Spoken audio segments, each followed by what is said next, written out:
The transfer case blew out on me, probably doing 70 miles an hour. What up, YouTube? Alex Farah here. Fair Landscape Design, Fair Nutrition, Motor and Mulch, baby. On the view of motors, we have all Dodges. I got a little Ranger too. My first truck was a 95 F-150, but got into the Dodge game actually from a kid I went to high school with. His older brother has a channel, Wrenchworks. Got me really into the diesel. My Ford F-150 was cool, 95, had like 270,000 miles on it. I ran the shit out of it, it's, but I want to show you some stuff that we're doing today to one of our Dodges. My father had a Ram 1500, little gasser, Magnum. So that was like my first truck I drove, everything like that. It was, it's a great little truck. He still actually runs it today, like whatever, almost 15, 20 years later. But it's a second gen, so I'm sure you're a lot of second gen fans out there. I got a dump truck, piece of crap dump truck, was a town truck. The guys, put lipstick on a pig, tried to make it nice. So I started, I bought it, first dump truck I bought. It's an 01, and I did everything imaginable to it. I started tinkering. I had a radiator go. I put like an aftermarket one on. Headers were leaking. I put some BD headers on there. I'm like, oh, I got the headers off. Let's upgrade the turbo. Got a Cheetah turbo on there. Did intercooler, everything, transcooler. Brought it down to old Dunes diesel in Delaware. He hooked it up with the Tomax transmission, way back when. We plowed with the thing. Obviously towed with it, hauled with it. Sent it out to other buddies of mine, Garofalo Enterprises in PA.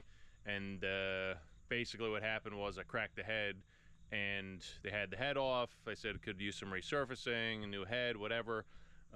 So we ended up just boring it out, putting new pistons in it, doing the whole shebang. And that truck still only has maybe like 30,000 miles on it. I'll show it to you in a bit. It's on the other side of the yard. But one of the things that I had to do was, when I was tinkering, I was only watching from YouTube, honestly, watching YouTube videos on how to do X, Y, and Z.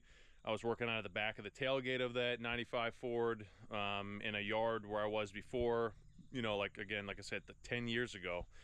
Running to auto store, getting parts, tools, whatever stuff I needed. So it was a learning experience. But I'm sure it's a lot of you folk out there understand it's fun to fix something and then perform better and drive it, and especially in a business, then it can make you money. It's an awesome feeling. So one of the things I had to do was replace the VP44. It's a fuel injection pump for the second gen Cummins, the 5.9s. So I bought the part and I figured out how to replace it with again, watching YouTube. So I did that whole thing. It was a nightmare. I had the truck not working for, I don't know, at least like a month. And then again, it was our only dump truck. I figured it out, put it in, and it's still running great. The reason me telling you this is this truck right here. This is a 99. I got it maybe 6 years ago. Again, it was pretty much destroyed, but they had a nice paint job. I said, all right, let me see if I can fix it up. So I've done everything you can imagine to this except the paint. I got some nice Alcoas on there. I got the whole frame sanded, reblasted. The bed came off. Helping my buddy out with, or my buddy helped me out with all this stuff, of course. We ordered all these suspension components, Bilstein shocks, all the front ends totally redone. Obviously, I'm a nut with the maintenance on this thing. Here are the wheels. I saw this in Delaware one time. These are Toyo M154s. So it's a 245/70 with these 19.5s. And obviously, these took a beating over time. That needs to be really deep polished. Just been too busy to do them.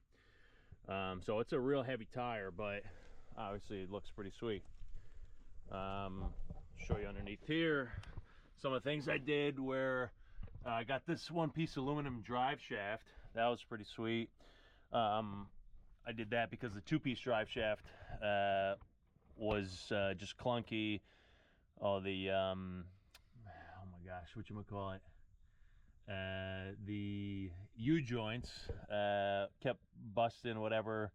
So I replaced that. I was actually on the highway in Delaware, excuse me, not in Delaware. I was coming back on a trip from Memphis, and I was like 6 in the morning driving this thing. Before I put the transmission in, before I did any stuff to the motor, the transfer case blew out on me, probably doing 70 miles an hour in, I think, East Tennessee. It's just before I left Tennessee, and that was crazy. So I brought it to Muldoon's, and he put a new transfer case on there. You can see it there, Tranzilla. Thing's pretty dope. Now it's working with that one-piece drive shaft. You know, pretty dope setup now, honestly. I got the air dog set up there, bean sump. Again, the whole suspension, everything, frame's been redone. See my buddy's welds here, looking pretty good. But yeah, the truck was just shot. So, truck's locked, of course. Anyway, interior is pretty mint. Maybe I'll get the keys and sub it into this video, but interior is pretty mint. They clearly took some pieces off other trucks and put them in here. So anyway, that's a long story, but just giving you context. So I've been acquiring parts for this thing for a couple years now, performance parts, and I knew the truck had leaks, rear main seal, the front seal was leaking, all kinds of stuff was leaking in here. So I brought it again to my buddies at Garofalo, and they put all the parts that we bought into this thing. So we got slightly larger than stock turbo in there. I have 50 over injectors, steed speed, manifold there. We did, you know, oversized pistons, rockers, push rods. We got we got so much stuff in here. You know, we did the new head in there. This is a nice fresh piece here. Who's this from? Keating Machining.com. Anyway, it's a fucking beast. Fleece part on there. Again, just I had it completely apart. I said, let's just do it. So I did the whole thing. So it's basically a brand new motor. I got 350 miles on it. Runs good. I got a Smarty tuner.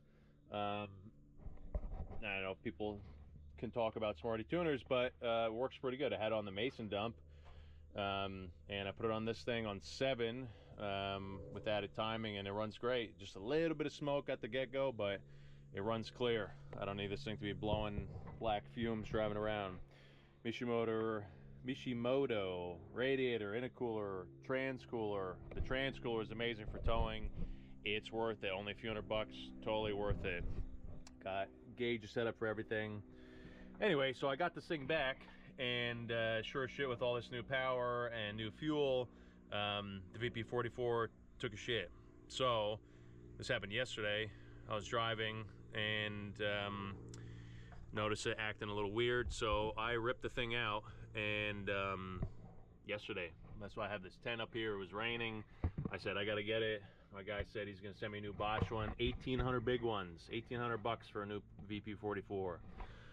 So thankfully this motor was completely apart maybe a couple months ago, so everything was easy to get out. Even the VP44 was easy to get out. But this is it here if you've never seen it. And GoPro battery was dead. Didn't have any time to charge it yesterday, so I said, well, at least I can take a video and try to explain the situation. I watched Thoroughbred Diesel's channel the first time, and he had that video, so I knew how to do it. And I said, all right, well, I was a little nervous to do it. I said, fuck it, let me just try to do it. So I took it out probably within an hour. Again, all the lines in here, you don't need any crazy special tools. Set injector lines are still in good shape. You know, horn, whatever, hose, cooler stuff, pretty easy. But this thing is 1,800 bucks for a Bosch part. I know there's some aftermarket people who make them, but yeah, that was fun. So I'm waiting for the part now, and hopefully we get here today, and I'm gonna try to video me putting it back together, and me putting it back together. I'm sure you can try to figure out how to take it apart if you never have. So more just kind of like a intro, trying to explain to you what happened, but this truck is pretty sweet. Yeah, I put a BD diesel exhaust brake on it, works pretty well. It's loud, it's pretty dope. But I will say, you make sure you have no exhaust leaks, because that was an issue before. Yeah, little turn down tip there for you. This was the first box I had on my F-150, and this was my rolling toolbox, and still works. So yeah, that's pretty much it. The BD diesel exhaust brake setup is right here and right in there. Works great. So yeah, truck's a work in progress, but it's clean. It's the only truck. It's not necessarily for work. Gotta have one of those, right? But yeah, so that's the situation here. I'm gonna try to get you footage of me putting this thing back together, and yeah, hope you enjoy the next shot of me putting it back together. Peace.